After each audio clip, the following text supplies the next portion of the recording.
how has the Mamba mentality helped you through your transition, reinventing yourself from being an NBA legend, an NBA superstar, into the investor and entrepreneur that you are today?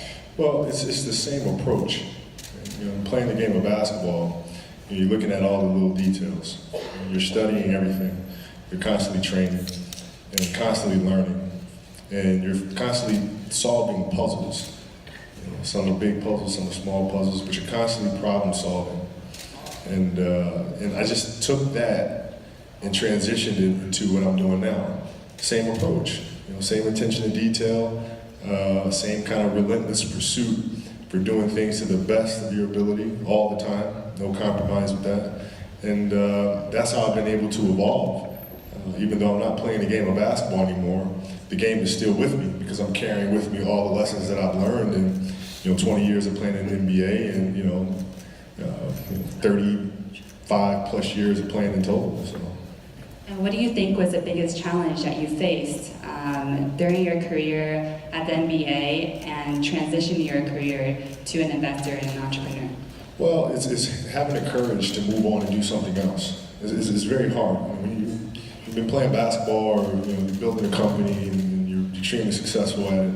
And the hardest part is to say, okay, now I'm going to shelf that and move on to something new and start from the beginning. Right? You've been working so hard, you get to the top of this mountain, and now you're looking across at another mountain that you got to start at the bottom of. It's very, very difficult, and you have to be brave. Now, I didn't know if it would work. I wrote Dear Basketball and had the idea of producing it. I didn't know if it would work. It was one of those things where people may not like this thing at all, but at the end of the day, does that matter? What are you doing things for? You got to do things to be true to yourself, find things that you truly love to do, and let everything else speak for itself.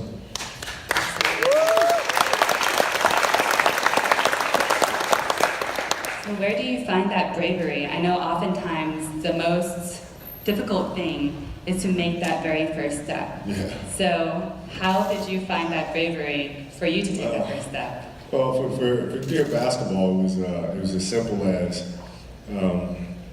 I had written it and announced my retirement, and I was thinking about making it into a short animated film, but I wasn't sure.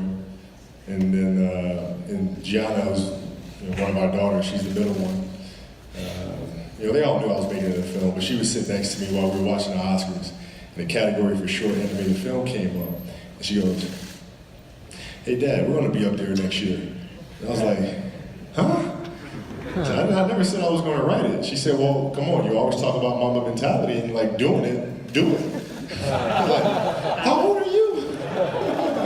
"How old are you?" I said, "All right, guess I'm doing it.